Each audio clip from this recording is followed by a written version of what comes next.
for some folks, they don't have the language to say, the reason why I don't want you to be this way is because I'm afraid, da da da. Yeah. It comes out as, I hate what you are. I hate who you love. Yeah. They haven't explored or examined the reason why they don't like queerness. And so they're not even able to get there. They just get to the point where they go on a podcast and talk about confirmation bias, which is not what that is. It's not. Can I take a moment to clarify? Please. Now we go.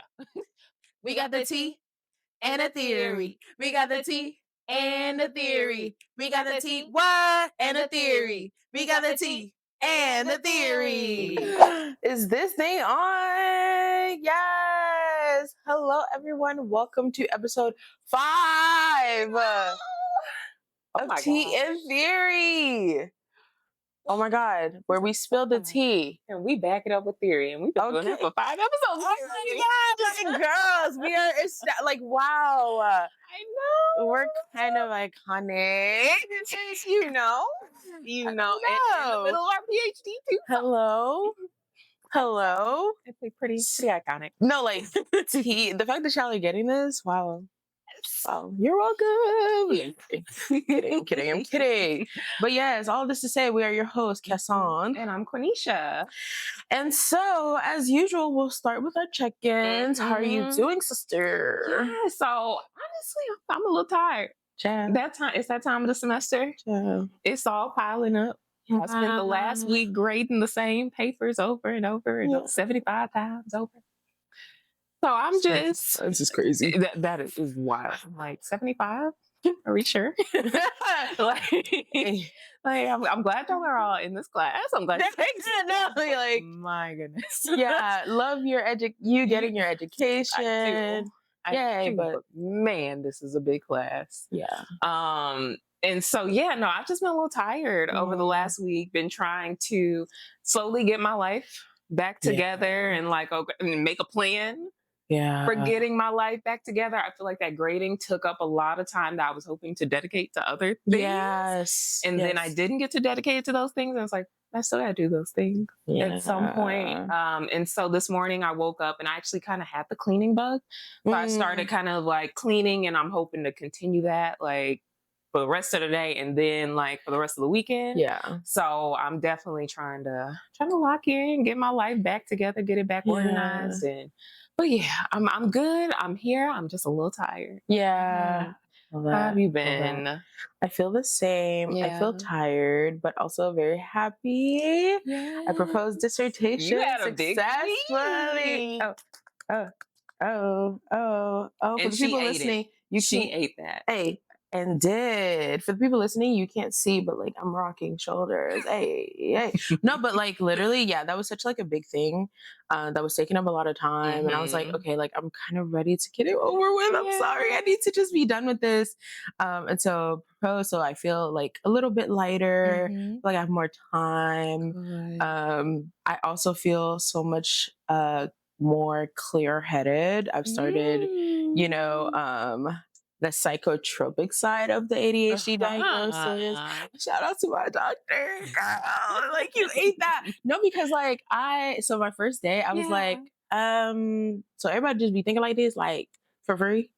Not for That's free. so rude. I can't believe y'all brains be that clear. I hate y'all. But also love that for y'all, I guess. So it's been nice kind of getting adjusted to that. I feel like I'm doing so much better with my tasks and all the things that I have to do and managing everything. And then getting that really big task off my plate was very helpful. And now I just gotta lock in on the rest and finish out, I guess. Yeah. You got it though. Yeah. Even you. Yeah. But I feel confident about what we can do. So I feel good. Her it's giving. Yes. But yes. I'm feeling good today. Good. I'm glad. No, it was such a joy to be able to actually witness your dissertation proposal. Because I got to see it last week when we had lab, but then to get to see you do it in front of your committee, it was fantastic. You did an amazing job. I want to be like Cass, girl. Oh, you are already so much better than me. Whatever. Please. You're so far ahead. Like, you could be eating. No, look, ma'am, you over there doing that quantitative research. Child. In the way I You're sit right. there and look at my dissertation, I'm like, you did decide to do mixed methods. Yeah. Sure it's best. No, you know, two bad bitches looking at each other going, exactly. Yeah, that's what it is. That's what it is. Yes. But yes, we're feeling good. We're feeling good. You know, kind of changing lanes, transitioning a little bit. Child. Something that just caught me all the way off guard this week. I was like, you could not have prepared me for this. So our in memoriam this week is for Mr. D'Angelo himself. Oh my goodness. Wow. So he passed away at the young age of 51. He had been having his own private battle with cancer. Yeah. And yeah, he passed away this week, and that for me was really hard because when I tell you I love me some D'Angelo. Oh, so in your real sugar. Like, you ain't got no business being good. Like, I still sit there and sing that song like it came out yesterday. Okay, also another thing is, our in memoriam section is not like something that we established. Like, we were just like, oh my god, somebody really impactful died, like we should mention them, and then it became a weekly occurrence. I need everybody to stop. You know, I was looking forward to this week of not having one. I was like, oh yeah, we're gonna go into this week, we don't need this. D'Angelo, please. Oh my god! Like, what a shock! I feel like I just keep being like, whoa, like, yes, like, obviously death is like a natural part of life, but like, not all of us have to be a part of it at the same time. Because I feel back to back. No, it's like it's being like back to back to back to back to back. Like, I need us to we got to hold on. Like, this is like becoming very unfair. Just because of like the impact that these people have. Yes. And it's just very sad. But I mean, looking back, he has left behind like a legacy. I know he had there's a lot of, I think his experiences in the music industry and how he was treated, which was very kind of impactful and hurtful. But I think looking beyond him being like this very or people perceiving him as like a sex icon, which he wasn't comfortable with. He was an incredible musician. He influenced so many people. Like, he laid the groundwork. Like, he was that, like, he ate, you know? And did. And I'm sitting with the fact that Angie Stone just passed away as well. Yes. This year. Yes. And so their son has lost both parents. Yes. Yes. In 1 year? In 1 year. Oh, wow. Like, my heart goes out. So much because, you know, for us, like, these are people that we see from a distance and they have made impacts on our lives, but it's nothing like that compared to what a parent does. Yes. And so to lose both your parents, it really is just heartbreaking. Yeah. And I mean, honestly, I look to D'Angelo's legacy as you know, music, love, you know, and even thinking about what he meant to Black women and the ways that he spoke about us in his music. I'm just like, wow, so sad you're gone. But obviously I wouldn't want him to have been here any longer suffering with cancer. And so I hope that he's resting well. And, you know, sending all my love to his family, because this is incredibly hard. Thinking about the impact that he's had for me as somebody who's so far away, and I'm just a lover of music, to have known him personally and to have witnessed him just be incredibly hurtful, and very sad to have lost another legend. Yes. No, same. I'm really, you know, praying for their family, praying that, you know, they find that time to grieve and allow themselves that time to grieve, because it's a hard process. It's a hard process, but you deserve those moments to be able to remember your loved one. And to just really sit with who they were to you, and who they meant to, what they meant to you at that time. And I hope everyone can be normal. Please. about letting this family grieve. Please. Because I think it was like Robin Williams' daughter who was like, hey, can you guys stop sending me like AI slop of like my dad saying words to make me feel better? Because it's not. No. You're actually burning up the earth, and I hate these. So, and it's like, it feels like when people are thinking about celebrities, all the rules of like your daily, like what would apply, you wouldn't send this to like your cousin if you lost someone in your own family.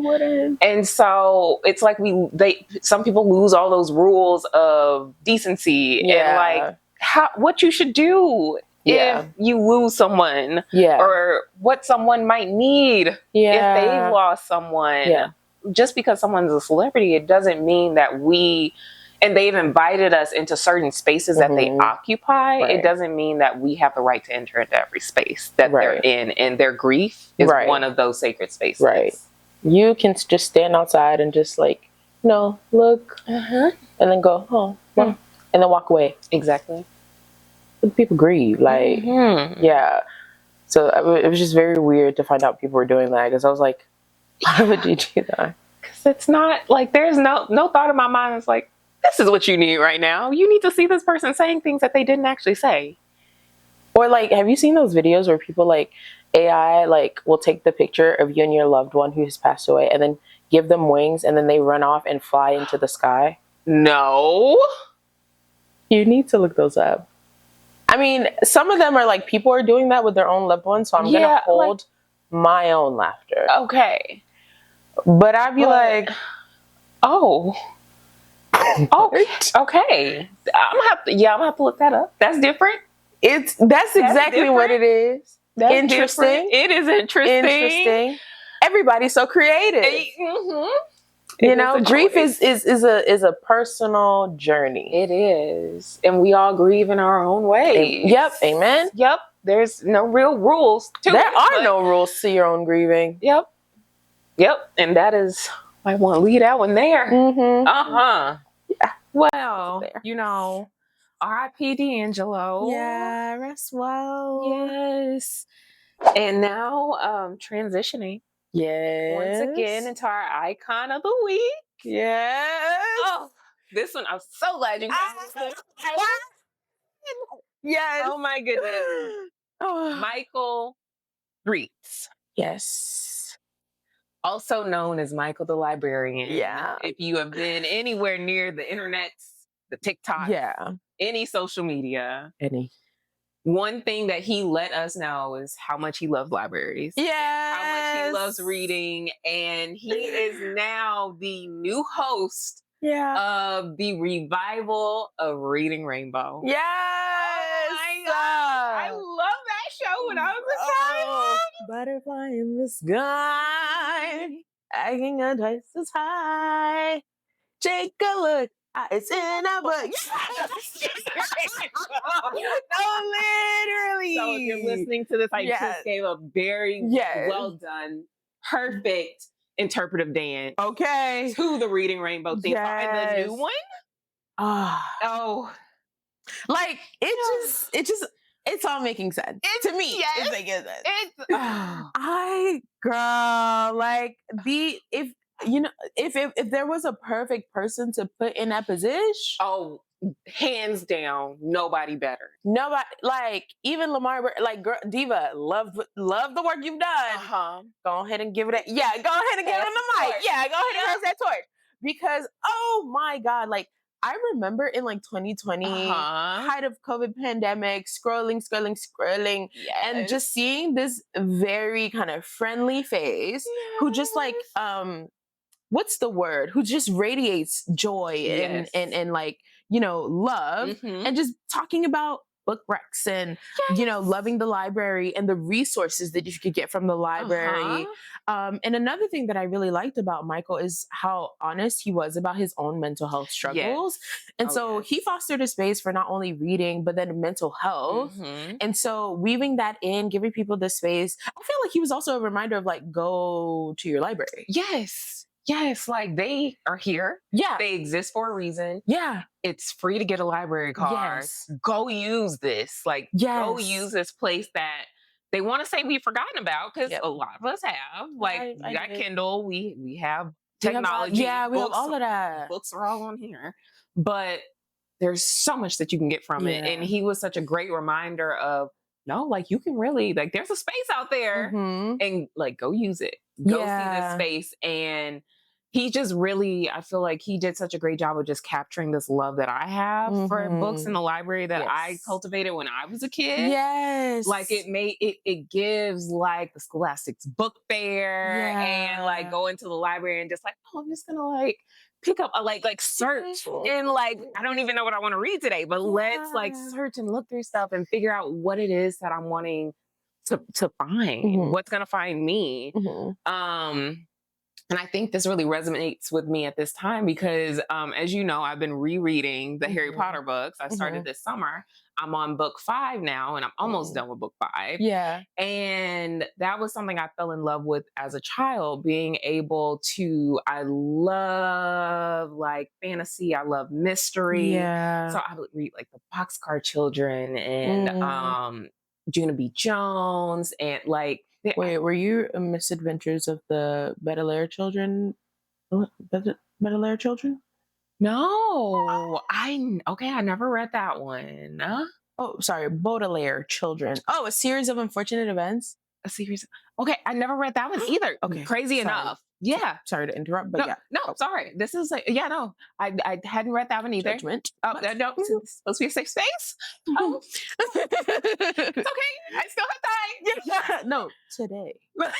She's like, put the Harry Potter down. You read it once. Yeah. Pick up this one. Yeah. Next book. Children be going through it. You need to read. But I'm sorry. Next book. But yes, no, growing up, I love just like reading, and it was something that was cultivated in me from just my parents. Yeah. My mom had books everywhere. Yeah. And so she made sure that I was always reading something. I got to read before bed. She would read to me. I would start reading. I started reading very young. Yes. And I still have books on my like bookshelf that I Mhm. like love to share with my goddaughter now. Like she came over when I was back home a few months ago, and I got so excited. I like ran to the shelf because I was like, oh, let me go get one of the books, and I like her and I can sit and like look through it and read. Yeah. And it was like this Barbie Nutcracker book that I had Yeah. from like when I was a little girl. My mom was like, "Where'd you find that?" I was like, "It's in the bookshelf," because I made sure everything was on the bookshelf still. Yeah. And so it's in. Yeah, no, I love reading, and I'm always like finding new books to like get for my goddaughter. I have 2 on my shelf right now that are going to be like for Christmas, that feature Black girls, because Yeah. we love little Black girls in books, being able to see yourself. But Mhm. yes, Michael, this is the Mhm. I'm personally going to be No, like reading Rainbow Yeah. at my big age, because Why you're not? never You too can old do whatever to you want, read. low key. Exactly. You're never too old to read and enjoy reading and love Hello. reading. So Hello. I'll be seated. Yeah. Like we're seated, Michael. Like, come on, what's the next book? Exactly. What's the next activity? Exactly. Like you got a fan in me. Yeah, like literally. So I'm really glad that he came back and like got this opportunity. He's the perfect person. Like, you know how some people give off like, I love like not only reading, but I love kids. I care about the well-being of kids. He gives that. And does. So And that feels like such an important quality for like a librarian. yes. So yes, I love it. I love it. It's amazing. I had another thought about this. Obviously, this excites me so much. Right out the child in me, the nerd in me. Come on, T in theory. Honestly, we would love to have you. Yeah. We'd love to have you. Yeah. I don't remember what my other thought was, but I was just so excited. Yeah. Like there's just so many thoughts of excitement. So whatever it was. Yeah. Just know it was excitement. Yeah. And I feel like, especially at a time like this, that's where what the there's thought so was. much, where there's Thank so you. much, there's a big war on. Don't, no, you don't need to read that. What you need to read that for, bro? Just follow us. Come on. You know, there's a lot of that. It's very anti-intellectualism, and so for him to, be hashtag bring back literacy. Yes. I think is incredibly important. And I think people need to be taking the time to read more because, like you said, it's so easy not to, right? There's the Kindles, but there's also the social medias because I've noticed sometimes, and I do this too. I'll be like, oh, I read somewhere. Girl, I saw a TikTok. I for sure saw a TikTok. And you did too. You know what I mean? Yeah. People would be like, yeah, I saw somewhere. You saw a TikTok. You saw a TikTok. What was the source? Yes. What was the source? You don't know. But the book is the source. Like, it literally gives it to you. At the end, it's a little reference page, like a little reference, at the end, if it's that kind of book. But you know what I mean? Like, we're so removed from books nowadays, and there's so much good things that come out of just sitting down and just flying away into like this, mysterious world, or you're gaining so much knowledge, or, as opposed to just scrolling. So really cool work that he's doing. It's such cool work. And thank you for finding my thought for me. Yes. I was like, I know what it was. But yes, thank you for finding my thoughts. You know. You got me. Her. And us. And us. Child. So we done went from sad to yay. Going back down. We are going back down. Yeah, I had to take a sip because I was like, let me clear my throat. Okay. I'm ready. Homophobia in the homes. Oh, well. Homophobia in the homes. Okay. They hit us. So I was, I had read somewhere. I'm kidding. I saw a TikTok. I had seen a TikTok from this interview from little Scrappy, his mom, and I think they were on Nick Cannon's podcast. And it's called so they're on there, and little Scrappy is recounting the time that his mom brought strippers to his 14th birthday party. Well, that's very inappropriate for one, but two, I think I'm gonna just say two. That's just very inappropriate. Yeah, that's absolutely inappropriate for a 14-year-old. Yep, a child. Yep. So, in the video,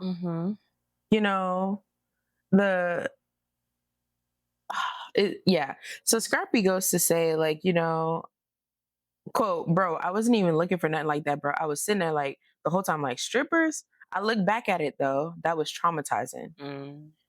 Prompting, and then in the article they say prompting Nick Cannon to laugh. Oh. But what's funny? What's funny? They just said, he said, I'm traumatized, and you peeking in and giggling. So then Mama D responds, so you said pussy was traumatizing? Sorry for the curse word, y'all, but she said, so then Scrappy goes on to share, like, after working through this in therapy, how he came to realize that this was like traumatizing for him. And he said, like, most 14-year-olds are getting bikes, or something of the sort for their birthday. And, you're giving... Actually, not Scrappy said this. I'm sorry. The other co-host said this. Like, you giving this nigga bitches. And so then Mama D then kind of comes back. She's standing on... I was kind of surprised that she never was like, I kind of now looking back, when you say 14 strippers, those words should never be woven together to create a sentence. But then she goes, nothing against the LGBT community, but I just wanted him to chase pussy than to hold a purse. Okay now. So we're not only did we do the thing and it's like, should have never did the thing in the first place. We're getting doubling. What is it with people doubling down on their bad takes? Why is no one like taking in new information and going, I was wilding. Yeah, maybe I shouldn't have did that. That was inappropriate. Crazy. That was crazy. Yeah. 14. That's so actually...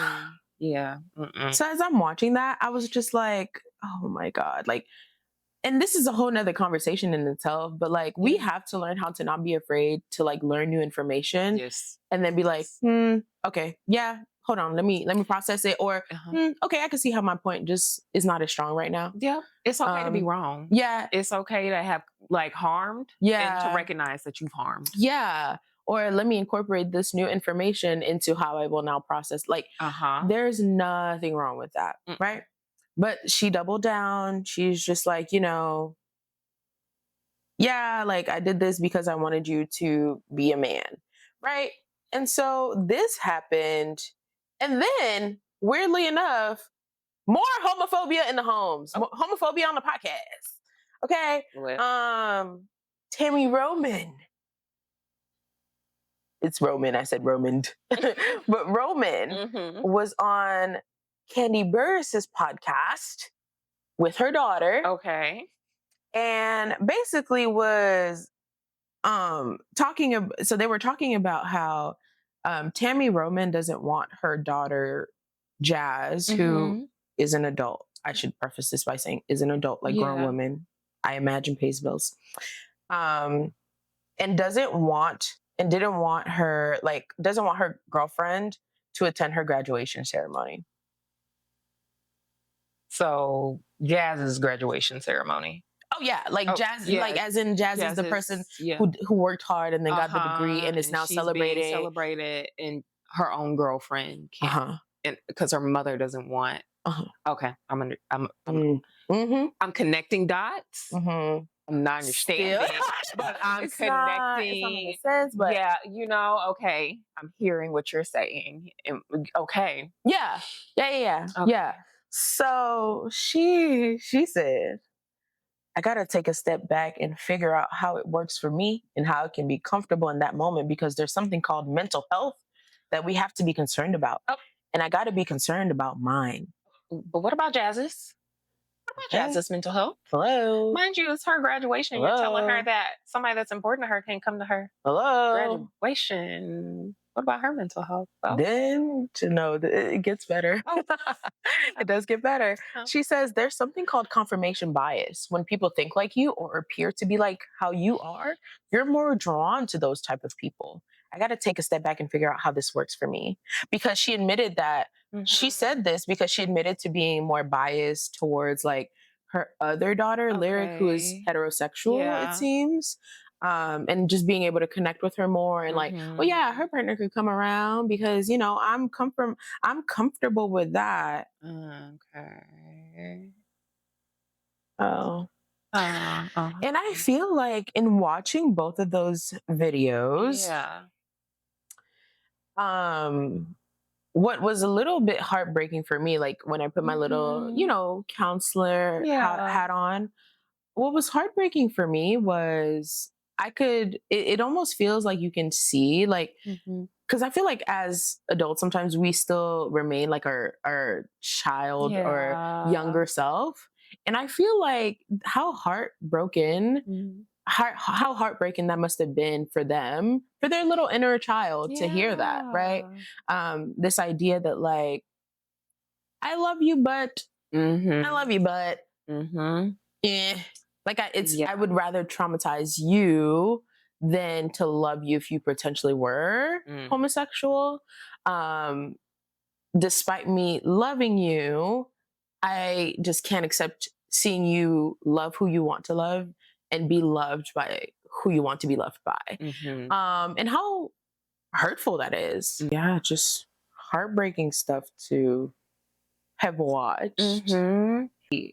And again, going back to what you were saying, it's really disheartening to think Mm-hmm. about, like, yeah, we do carry our inner child with us. We Mm-hmm. go through life still being this child that wants that unconditional love. You Mm-hmm. want to be accepted for who you are. Mm-hmm. Because this isn't something you can change about yourself. Yeah. This isn't a hairstyle. This isn't a shirt. Mm-mm. This is a part of who you are and it's a part of your identity. Yeah. And so for like to see those interviews and to see like the reactions on their faces, even though they still try to like it sometimes like laugh through it, you could Mm-hmm. still see what felt like just Yeah. hurt and disappointment. Yeah. Because I mean, if you're in therapy for it, Yeah. this ain't no jokey joke. It really, like, it made an impact. Yeah. And like thinking about Scrappy's interview, for him to say like outwardly Yes. in public and say Yes. this traumatized me, Yes. and then for it to then just be disregarded Yeah. and kind of run over, giggled off, like, Yeah. for one, it's very disheartening, but two, it's like there's I'm trying to express this, and if I Yeah. can't even express what it is that I'm feeling and how how I've experienced you, Mhm. then it I think it can be hard sometimes to be in community, be in Mhm. relationship when you can't always fully express Yeah. yourself, who you are, but also the things that you experienced and how they hurt you Yeah. and how it was at the hands of this person that you love so much, Mhm. that is here to, care for you, nurture you, protect you. Yeah. That to be able to say, like, it's big to be able to say that you caused me harm. Yeah. So it was really hard to watch that and to see him say that and to see it just being dismissed in the way that it was. Yeah. Yeah. But also reiterating, I think for me, Mhm. or emphasizing for me how Mhm. much strength it took for him to even say that. Like, Yes. girl, because obviously that podcast was not a place where, we talk about, where they were, I guess, not supposed to talk about mental health, or it's not something Mhm. that would be processed or unpacked. Yeah. And so then I'm thinking, like, for him to have just outwardly said it, one is incredibly impactful because I'm sure there will be other Black men who will be able Yeah. to relate to that experience of, Mhm. like, oh, like, what happened, like the things that people may have done to me to help me, to push me along this construction of what masculinity is, Mhm. and how traumatizing that can be when people kind of force these things on you, especially as we're Mhm. talking about, like, homophobia is forced on, or sexuality is forced on the kids. Yeah. mm, it ain't Kid, Disney. the look. It ain't that queer character in that show. It's you at home bringing the strippers to your son's birthday at It's 14. you at It's you. home, because it always wants they wanted to go one way with, but not the Yeah. other way. Yeah. Like, it's, oh, well, those who identify as queer, they're pushing it, but Yeah. nobody's thinking about those that identify as heterosexual, Yeah. that are so like, well, we need you to appear a certain way, we need you to Yeah. show up a certain way. Nobody's thinking of it in that Mhm. sense. They don't Yeah. ever take it from that angle. It has to Yeah. come from, it's like, no, it's got to be the other Yeah. individuals, those that we don't feel are normal, or in what I'll talk about later in one of the articles I read, what they try to say is weird or Yeah. different, because it's just it's just different. It's Yeah. another way of being, Yeah. Uh, just as valid. and it doesn't have to be like a bad thing. And I think about Mhm. how for so long, like, speaking from my experience, I've watched how Mhm. people have fought for there to be more Black representation, like on Yeah. TV or just like in media, period, right? And how impactful that was. Like, I Mhm. remember, like, the Obama effect when Obama Mhm. became president, like how he inspired other young Black kids, but, Black Yeah. boys, that these things were possible. Um, and so thinking about it in that way, like, why is this such a bad thing that queer folks want to be represented so they can Mhm. see the heights that they can reach as Mhm. well? And so that disconnect for me is always like, Yeah. and I think that's where we start talking about where we have privilege, where we maybe Mhm. have like, where we may be a little bit more marginalized. Mhm. But yeah, like, I just never understand like how folks struggle to make that connection, because Mhm. those same tools that will be used to take away your representation or oppress you, Yeah. like, you're using to do that onto others. Like, it's Mhm. so it's interesting for me. But I think one thing that stuck out the most in the, like, little Scrappy kind of Mama D Mhm. interview was kind of like this construction of Black masculinity. Mhm. And so thinking about how Black boys are like socialized to be kind of hyper masculine, Yeah. and a part of that hyper masculinity is to then be hypersexual. Mhm. And it's kind of this so scholars have been talking about how this is like a defense against like stereotypes of being like weakness or softness, or queerness. And so a quote, or like what I found impactful, was the work of Bell Hooks in We Real Cool Black Men and Masculinity. And so in the book, she basically talks about how like patriarchal masculinity requires female males to like engage in acts of like self-mutilation, right? They have to kill off kind of these emotional parts of themselves, and perform kind of this heterosexuality, so that it's connected with their manhood. And so thinking about how, little Scrappy was made, or there was these ideas, it seems like, that were reinforced, that he has to be hard, right? And she stands on this, right? Mama D reinforces this in the present moment, where she says, I'd rather my son, be this than for him to carry a purse. Right. And so I'm thinking about the ways that like folks try to construct masculinity, and Ford in 2011 talked about like how sometimes sexual initiation can be like a form of like masculinity construction. And a lot of that is due to kind of post-slavery, in Black identity development. So as we're moving away from like, okay, we're now freed from slavery, but now there's this image of the Sambo, right? Who is the happy-go-lucky kind of, stereotype that is kind of placed with Black manhood, right? And so with like the civil rights movements and like the Black Power movements, then we get to like a change into how Black men are characterized.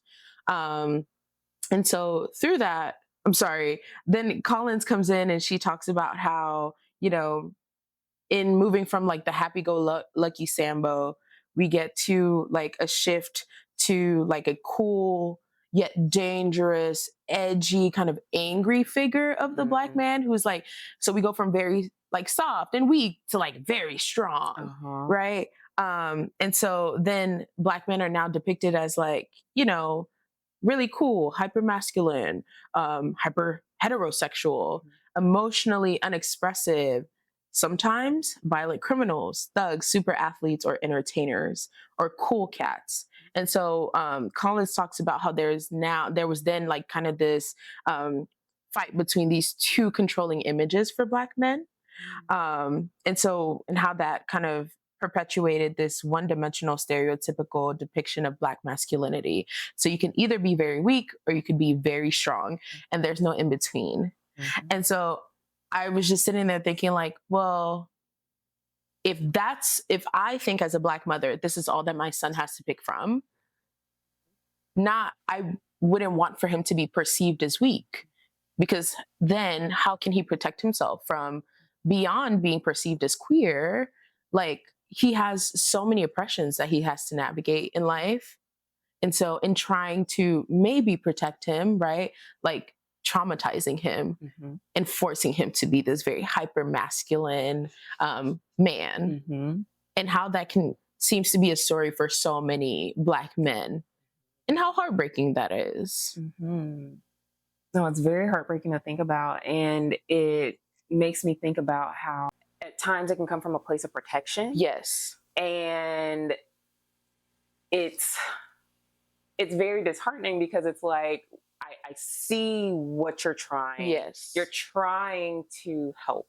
Yes. You're trying to protect your child, but at the same time, it's causing harm. Yeah. So it's not necessarily doing the thing that it's meant to do. Yeah. And in some ways, yeah, maybe it is helping in some sphere of like being able to, be emotionless when you need to, because we can't say that this isn't a difficult world for Black people, as we know, but there's still a way for us to be able to protect, but love, and care and accept, without that love being, I'm trying to protect you, so I'm going to do this thing despite what may happen to you from me. Yes. And it's very much that conversation of intent versus impact. Because for me, I think the conversation for homophobia specifically in the Black community for me can be very nuanced. Yeah.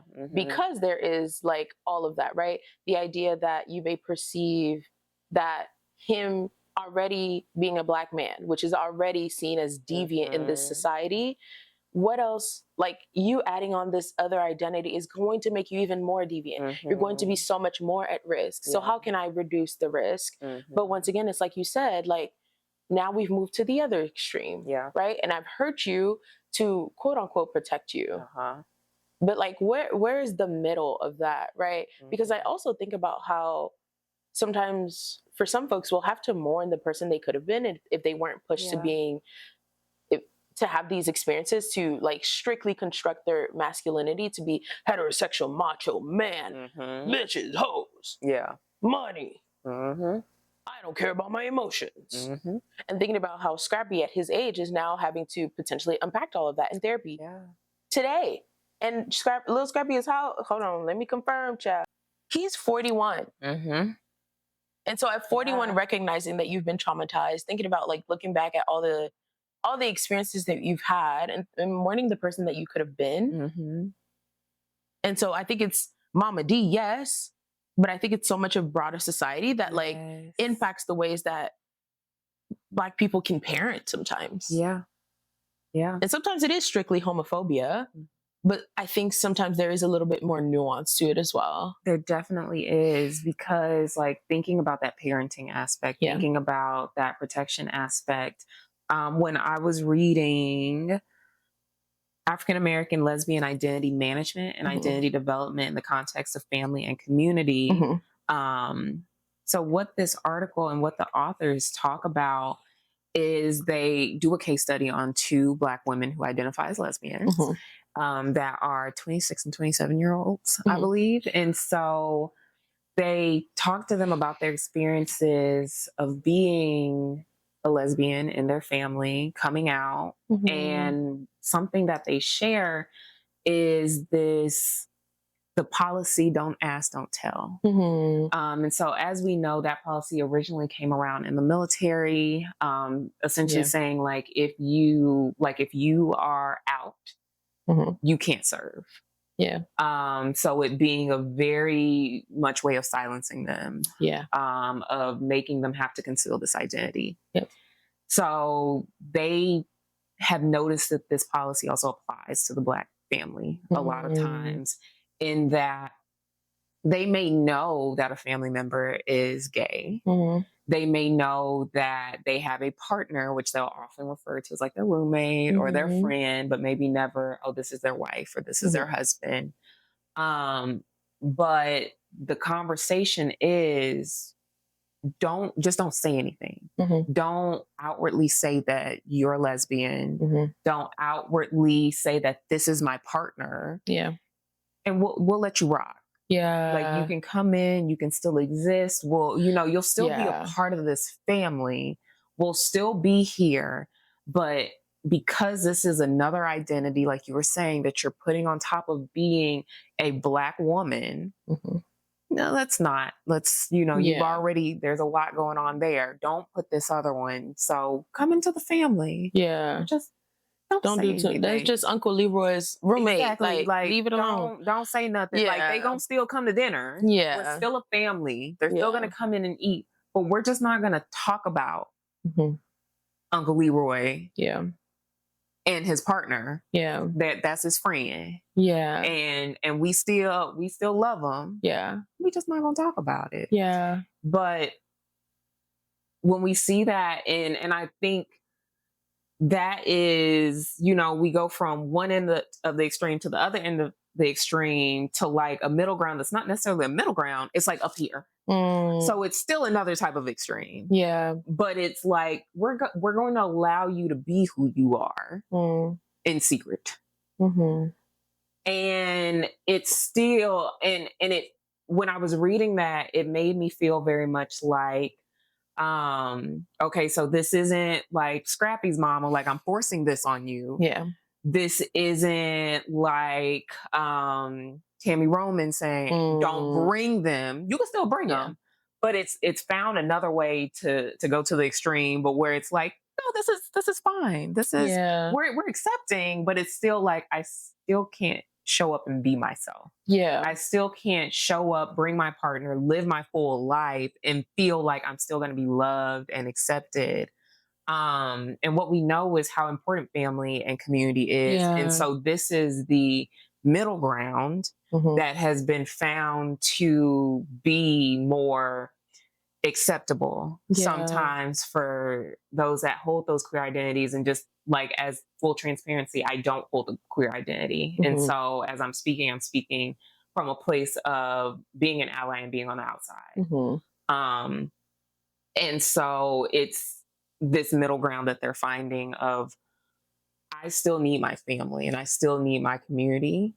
So I'll do what I have to do to get by. Yeah.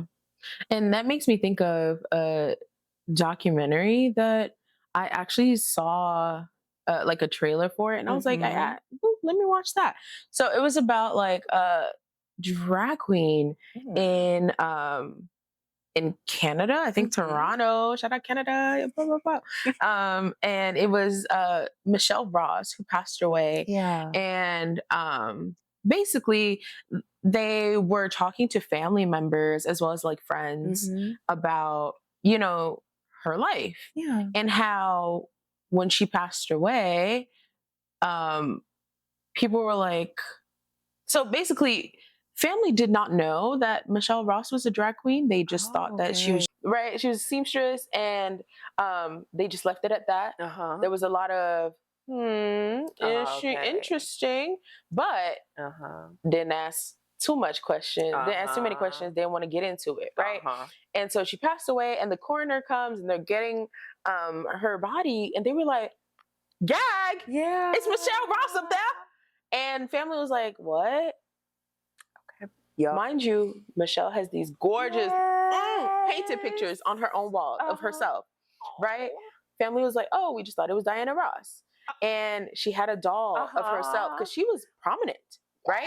So she was in Switzerland, she was in London, she was there, right? Yes, and so she has a doll of herself, and her brother, who says he was very close to her. But he was like, I just never knew. We would just hang out and we just wouldn't talk about it. Yeah. And one time I came over and asked, like, I noticed she had a doll, and I was like, what kind of man has a doll in his house?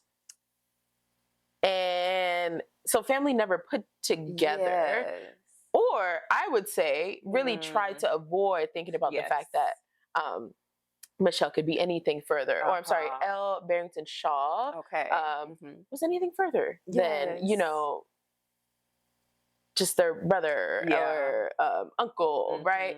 And friends then come in and talk about how, you know, despite being close, like, you didn't truly know this person. You didn't get to fully love them as they are. Like, you didn't get to experience all of the fabulousness, all of the like the grace and the humor and you didn't get to experience the whole being. You just got a piece, which was great. But you didn't even get you didn't even get the rest. Poor you, right? But honestly, also, poor you, but poor them. Yeah. But I think that's exactly what it is like, where it doesn't allow for people to show up as they fully are and be loved in that way, in the way that they deserve to be. We should all be able to show up places with people who say they care about us and love us as ourselves, as our authentic selves. And so, yeah, that's just incredibly hurtful. Yeah.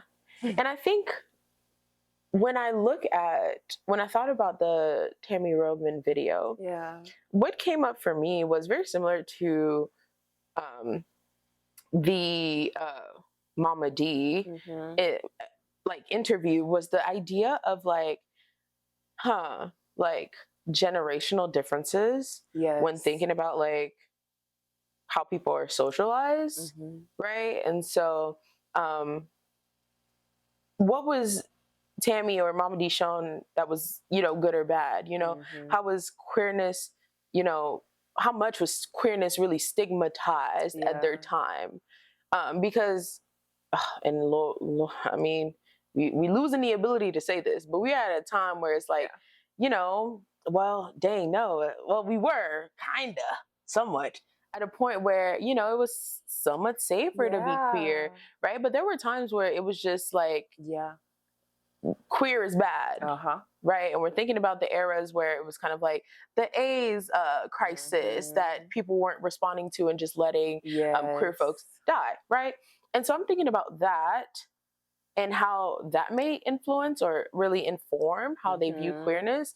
When thinking about Mama D specifically, Mama D and Scrappy were, I think a big part of their story is that they grew up in the hood. And I believe Mama D was like, She was a madam yeah, she was a and madam, a a drug drug dealer. dealer. Yeah. Yes. So they were deep in the hood, they were known in Uh-huh. the hood. And so thinking about, I have to bring my son up in this environment Mhm. with other people who may have been socialized like me. Yes. I could I could see why there's this big fear of my son being perceived as Mhm. queer, because this is not exactly the most accepting environment. Mm-mm. And so once again, beyond Mama D, beyond her own community, there's like Yes. that big societal kind of Mhm. impact. And in that trying to protect, but I also think about it's a big play on respectability Mm. politics. Yes.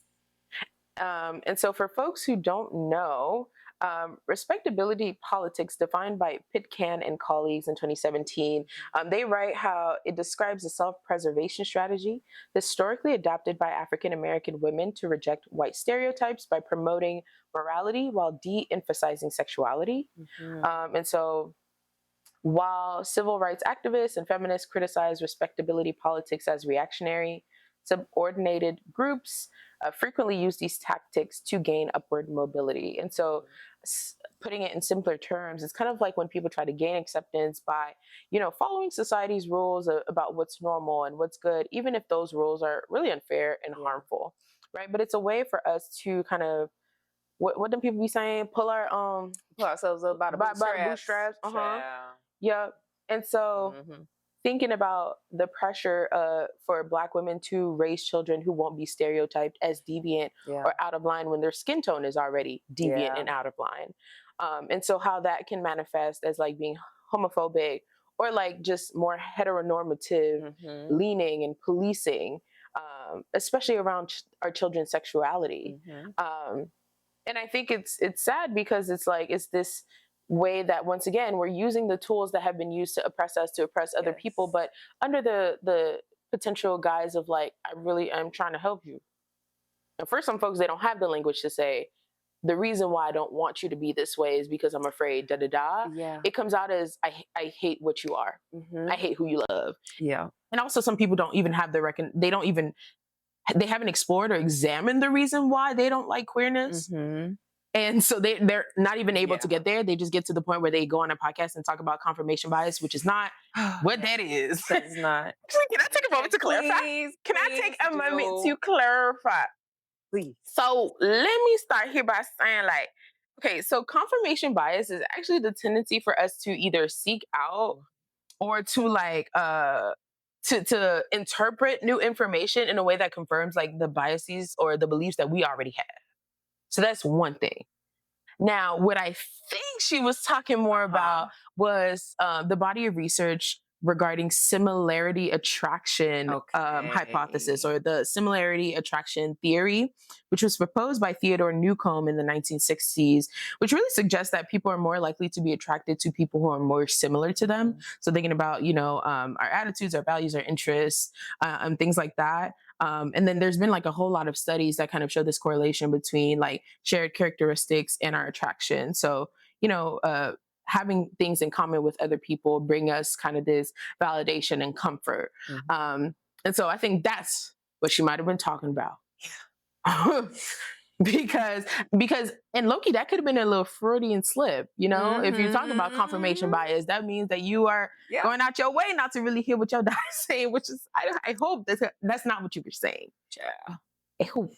So yeah, just wanted to clarify that because I Yes. feel like when I heard when I heard her say it, I was like, confirmation bias. I was like, that's not what. I That's was like, that can't be. mm-mm. It's like That that's not the can't definition I be. learned. Yeah, I was literally like, huh? Yeah. Maybe? And then I was like, can't be. Like, Yeah. also confirmation in itself wouldn't. Well, anyways, Yes. Y'all with us. Y'all with us. Y'all with us. Yes. Yeah, Yeah. get it. That's why Yeah, we're get here. it. That's why we Why we're here. here. But yeah, so Mhm. I think about the pressure to kind of raise children in a society that already Yeah. hates them for so many other different things. The idea of like, well, I don't want another. But how much that strips us of like being able to love on our children as they are. Yeah. Um the it strips us of, you know, our humanity. We become so similar to our oppressors, frankly. Yeah. Yep. Like, you're using the master's tools, diva. Yep. Put them Yep. down. Yeah. Put them And down. when you were talking, it makes me think about like how we really truly cannot have this conversation about how homophobia shows up in the Black community without talking about race, Yeah. without talking about class, without talking about socialization, without talking about history. Yep. Because we're not that far removed from segregation, Jim Crow, slavery, if I'm being honest. They're taking our voting rights today. I don't know if y'all peeped. Literally, I literally saw a TikTok video, again, TikTok, but it was highly informative because it is literally being seen in the Supreme Court right now. And it's coming from Louisiana, where they are trying to take away the fact that, you know, there are laws that are stopping you from gerrymandering, which Texas has already started doing and done. So please vote. Please vote. Yeah, look, he should have been voted, but okay. Yeah. There's some undoing. But you know what? There's no looking. We might as well just look forward. Yep. Let's just look forward. Yep. But yes, we have to have this conversation. We have to look at all these different aspects. Yeah. Because like you said, it is so nuanced in the Black community when we're thinking about our families, our parents. They're trying to protect their children because they grew up hearing certain things, seeing certain things, and they're like, well, how do I keep this from happening to you? Yeah. And so when you're thinking about safety there, and I think this is the hard part for me, is to sometimes get to the when they haven't gone to therapy, done the work, taken the time to do the reflecting. They're doing the best with what they have. Yeah. And unfortunately, sometimes the best that they have is not what we need. And that's just a general coming to terms with as you grow. With anything. But thinking about how that homophobia can manifest, it's when we come from a time where mental health wasn't acceptable. As like going to therapy, you had to be crazy to go to therapy. Something you're seen as something is wrong with you if you went to therapy. So now those same adults, they're here and they've been raising kids and they're like, baby, therapy? You going to therapy. And that, again, going back to that aspect of masculinity. They're like, oh, well, you're soft. Why are you in therapy? You don't need to be in therapy. Because even Scrappy had said on there, he was like, I've told her multiple times to go to therapy. When he was talking about Mama D, he was like, I've said multiple times she needs to go. And Mama D's like, no, I'm not going. And so when we have to put these things into context, it can be really hard to sit with that reality of they really, in their mind, they are doing the best that they can with what they have. But at some point, we do have to take responsibility. And say, okay, even though that is what I knew at the time, I could have done better. And I'm sorry. And I love you to the point that I will try to do better. And I will try to do better, because just because something is in the past does not mean that we can't address it now. And that can still facilitate so much healing. And I think what comes to mind for me is like, because the Black community has been so disenfranchised, like us thinking about mental health, back burner, girl. Like we trying to escape slavery. Okay, now we out of slavery. Now we got Jim Crow. Yes. Now we got this, and now we got that, and now we got this. And Trying to meet your yes, needs, trying to literally that's what it is. Like thinking about like Maslow's. Maslow's. Thank God. Wow, cut that out. But Maslow's like hierarchy of needs. But like, yeah, for some folks, like they're not at the level where they can even attend to those things. Yes. And so they're operating from, I don't know, but this is the best I could do. But I think, like you said, it just doesn't negate the impact, right? The ways that you are yourself kind of being a part of this oppressive system, which is homophobia. Yeah. Yeah. And so you can't, if you are going to be homophobic, then those same rules apply to racism. Yes. Right? Those same rules apply to colorism. They apply to fat phobia. They apply to classism. They apply to all these different, like, those tools are just like basically reshaped just a little bit and they move on to the next ism. Yeah. And so we have to be able to get to a point where, and that's why intersectionality is so important. Yes. We have to be able to get to a point where we can unpack all of these. And I think nuanced conversations are very important, but I think because we've been so nuanced and I think we've been incredibly kind of shown, I think I've been trying to show grace to Tami and Momma D, but there's still, y'all still dead. Still accountability. Yeah, there's still accountability. And on the other side, there is Tami's daughter, Jazz, and there's little Scrappy. Yep. And so, yes, we can understand, but also the harm that you've caused needs to be addressed. It needs to be addressed. And it goes back to your point of how can we get to a space where somebody is literally telling you this traumatized me? Yeah. We have to get to a space where we're able to then take in new information and incorporate that and say, oh, let me self-reflect. Yeah. Let me sit. Because it's good to be able to find and show people grace. I think we live in a time where it's very easy for people to just judge and kind of throw stuff, especially because these things are harmful and they do hurt. Yes. But also, how do we hold them accountable at that same time? We can show grace and be accountable. We don't have to choose. Duality exists. Yeah. Being able to do and feel two things at the same time. Come on, dialectical behavioral therapy. Look, we can do two things at the same time. They don't have to be one or the other. Yeah. And I think for humans, that's just a hard thing, right? Yeah. It's a hard thing to be able to say, well, I believe this or I think this, and because it's usually or. Yep.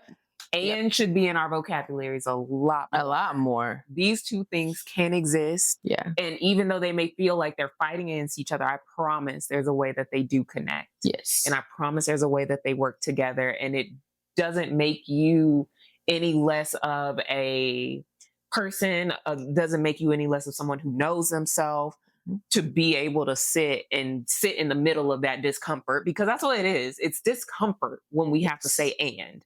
Yes. And it's okay to sit in that discomfort and be like, I feel this way on one end, but I also feel this way. How are these things coming together? Yes. And that's okay. Yeah. It's okay. Yeah. It's tough. And it makes me think of a quote from Audre Lorde from Sister Outsider that she wrote in 1984. And she said, "It is not our differences that divide us. It is our inability to recognize, accept, and celebrate those differences." And I think that's exactly what it is. Because people are different. We are different in so many different ways, right? And it is the ways that we don't allow those differences to just exist with us. Yeah.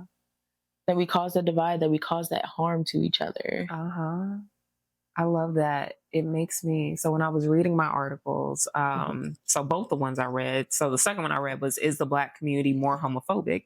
Reflections of the Intersectionality of Race, Class, Gender, Culture, and Religiosity of the Perception of Homophobia in the Black Community." So in the articles, they talk so much about Black people are not a monolith. Yes. We exist and we bring so much. Yeah. We are like the range of skin tones we come in, the interests that we have, the ways that you can have siblings raised by the same parent, and they're all different. They all have different interests. They all have their own vibes, their own style, but we're still a part of the Black community. So we're able to exist with all these differences, and that, like you said, it's worth celebrating. It's not something to be feared. It's not something to be like afraid of. It's good to be curious because curiosity helps us learn. I don't know where that kill the cat thing came from. Like that was maybe, I think it was somebody being too nosy. They was like, you need to stop. You need to stop being curious. Too much. Like, you done asked me 50 questions. Like, yeah. Babes. It was somebody's mama who was like, you know what curiosity does? It kills a cat. And mind you, there's a cat just running around. That's just like, well, how I get it? How I get in this? Girl, I'm in here eating the mice and stuff. Minding my business. Oh my God. But curiosity is so good. Being able to ask the question. Because and what curiosity does is make us accept that sometimes we don't know everything. And that's okay. And that's so okay. We don't need to know everything. We don't. Because then you can look to your partner, to your brother, to your sister, to your peer, to your community, and be like, what is X? And they'll be like, I know X. Exactly. Yes. Like, being able to be curious about each other and one another and what makes us who we are. Is so beautiful because it builds community. Going back to community, we're always talking about community. It builds community to be able to talk about these things and ask about these things and be like, I may not know as much about this, but can you please teach me or point me to resources that can help me learn more about whatever this is.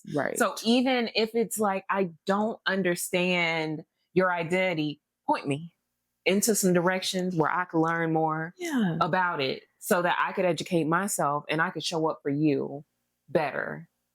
Because again, at the end of the day, what we all need is to be able to be in community. And when we're taking this don't ask, don't tell policy, and we're like, okay, we're just not going to talk about this, we're not taking full advantage of the way that we could be engaging in community. I agree. We're in a inauthentic community at that point. And at that point, how beneficial is it for us? And how beneficial is it for those that are in the community with us? If we can't be authentic and we can't fully accept someone for who they are and being able to just let them be, and us educating ourselves so that we can understand, if you feel like this isn't something you grew up with, something you didn't learn, what can you do to be a better support for those that are in your circle that identify as queer? And I even think about how you mentioned in your article how they unpacked like religion's part in that. Don't get me started. That's a whole thing. That's another thing. But I think immediately what comes to mind for me is I think that more people who are homophobic due to religion, I think there needs to be so much more unpacking of what the religion actually says versus what your pastor says, what versus what you are reading and what you think you're interpreting. I think there just needs to be more exploration, because there's no way that this has, like, the person that you follow is a God of love, but then they explicitly hate a group that they created, right? So I think there just needs to be so much more unpacking with Blackness and religion and queerness and how all of those things fit together. Because I feel like sometimes so much of that is tied up to religion and what white society has told us Christianity is about, and what Christianity has said about being queer. So we need to disentangle some of those pieces. And I think that has to be a journey that people take on their own. But And again, it goes back to reading. Being able to do that reading for yourself. Critical thinking after the reading. Sorry to interrupt, but I feel like people be reading and then they just stop and nothing else happens. No, girl, mull it over. Bring it in. Amen. Mull it over. Read some more. Mull it over. Connect the pieces. Ask questions. Please be curious. Research some more. Yes. Amen. Please write the questions down. Come back to it later. discuss with people. Community. We're back in community, guys. Yep. And sometimes don't just go ahead and look for other people who you already know got your views, girl. Go ask somebody else. Oh, and then the other thing I want to say, and this is something I've been learning at my externship, reading the passage, reading the scriptures in context. Read the scripture in context. We take scripture so often just as a piece and apply it to so many things. But mind you, when you read the rest of the story that goes with it, it doesn't fit anymore. Read in context so that you can fully understand. Amen. Understand what is being said. Because if we don't do that, then we can literally take any sentence out there that exists in the world, right, and throw it and apply it at anything. But if we don't know what the context of it was, what was going on at the time, what was happening in history, what the rest of the word said, then we're not accurately citing our work at that point. We're not accurately citing what is happening and speaking about what is happening. Now we're just attributing our own meaning. And that's not what the Bible is meant to be. It's not. It's a whole text for a reason. It's thick. Amen. It's thick. Critical thinking, honey. Context, honey. Woo. Thick for a reason. It's meant to be read. Yes. Child, that's why they do Bible study. You reflect, you think, you process. Yes. Because, I mean, if we going off the Bible, Bible I'm not fresh, raw stuff I'm not supposed to be. Hello? Stuff we eating that y'all shouldn't be wearing some fabrics together. Oh. If we going off the Bible, straight Bible, you know what I mean? Raw Bible. No chaser. You shouldn't be wearing that denim with that. You know what I mean? So, not even too much. You know what I mean? So, guys, read your Bible. Yes. If that's your Bible, read your Quran. Read your spiritual text. Yes. In context. Amen. Oh, woo. Child. Do you feel like you said all you had to say? I did. I got a lot off my chest. No, literally. Walking away light as a feather. Look, you think you got everything off? About to float away? Ooh, let me. Okay, hold on. No, we're silly. We need to go. Child. Well, what's your tea? Can we help you with the theory?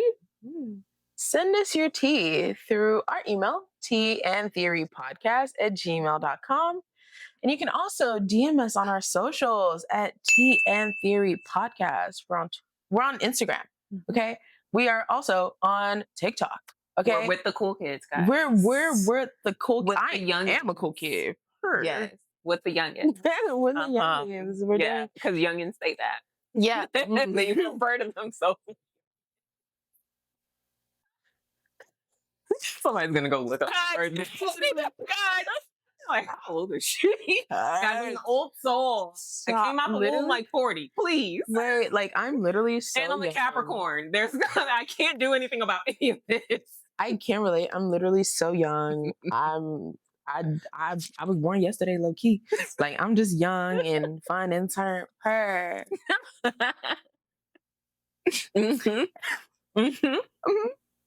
Yep. So all the young, I'm with ya. Yep. Oh my God, that was so auntie. I'm with all the young kids, yeah. Club tonight. Fellow cool cats. No, okay, all right. Cool cats and kittens. Ciao. Okay. But I think leaving the girls a little something to reflect on. I love that. I wonder if folks could, think about what it would look like for Black love within our families, our communities, and our cultures.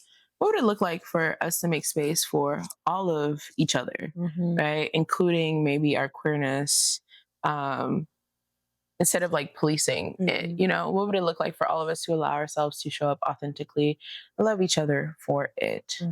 I wonder if folks can unpack or think about the ways that fear, love, and protection can often overlap in the ways that we love each other, the ways that Mm. parents, show up for us, and the costs, you know, and just sit and process a little bit and think Mm. about ways that we can continue to show up for each other even better, and give love to each other in better ways. I love Yeah. that.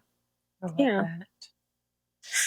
And so, as always, at the end of every episode, Quenisha will lead us in a brief meditation and some Yes. words of affirmation. Yes. So we recognize that this was a bit of a heavier Yeah. episode.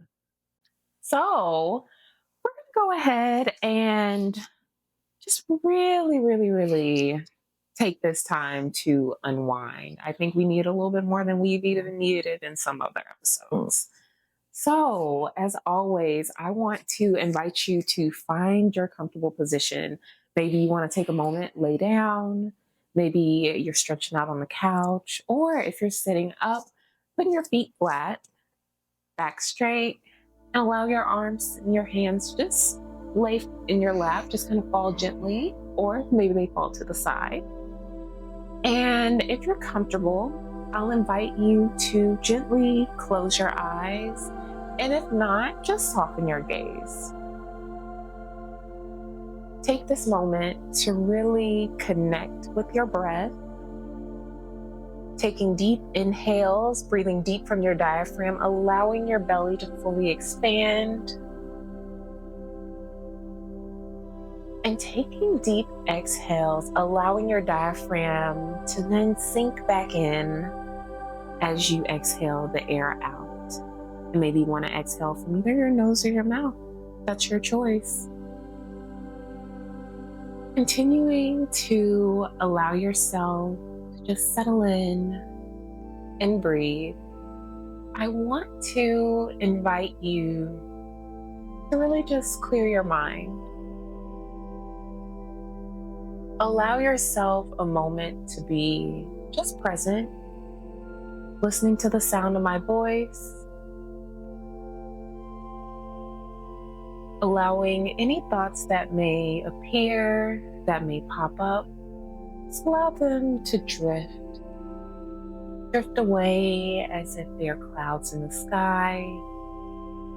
Maybe they're just leaves floating down a stream. Just allow them to keep moving. It's okay. You don't have to grasp onto any of them. As you are taking this time to be present, I really want to leave you with the fact that you are valuable. You are allowed to exist and show up exactly as you were born and meant to.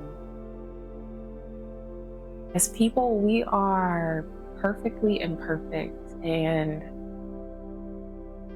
it's really okay. There's no need for us to strive to be what the world tells us that we need to be, strive to show up as the world tells us we need to show up. It's okay to just show up as who you are, who you were born to be, who you were meant to be, because you are already made perfect. Being perfectly imperfect is such a beautiful thing. Allow that to allow you to let go of some of those expectations that the world places on us. It's so freeing to be able to find spaces that celebrate you, that love you for just who you are, where you can just show up and be your full self, whether that's someone who has a loud personality, maybe you're more quiet and like to just keep to yourself, or whatever that may be. Being able to show up fully as you is so important and so valuable.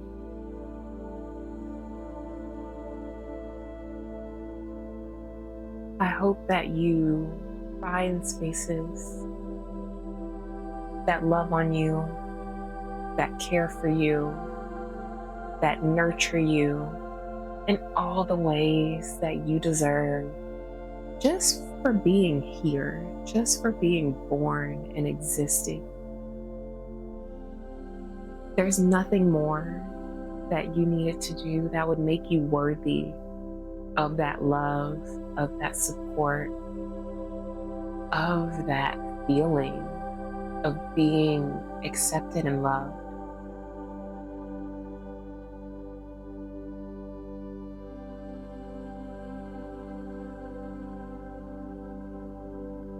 I want to leave you with these affirmations.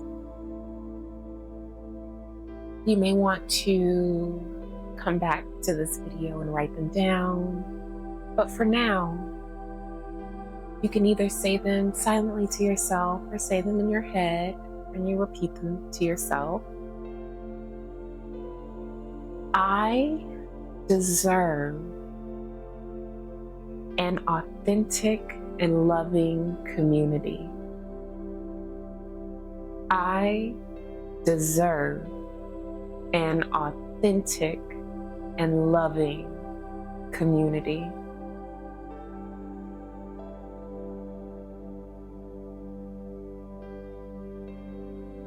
Each day, I choose to fully love on myself.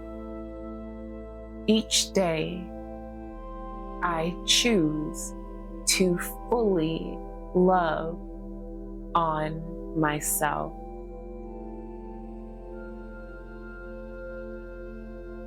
I was born exactly as I was meant to be.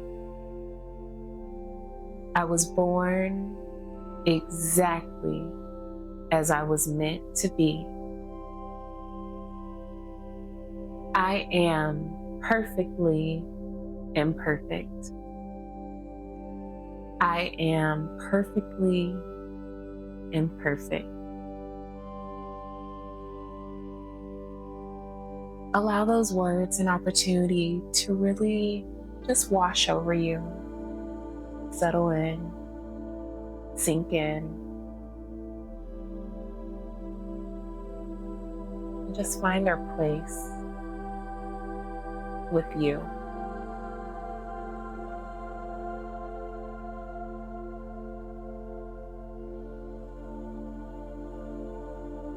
I'll begin to invite you back into this present moment.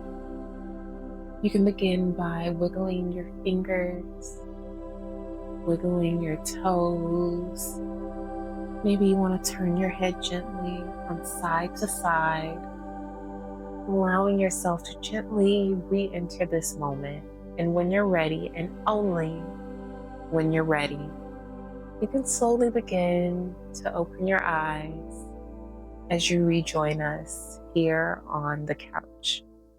We are so grateful that you have joined us for episode 5. Today was a tougher episode. Yeah. And we are so glad that you stuck it out with us, and we cannot wait until we see you again. Bye.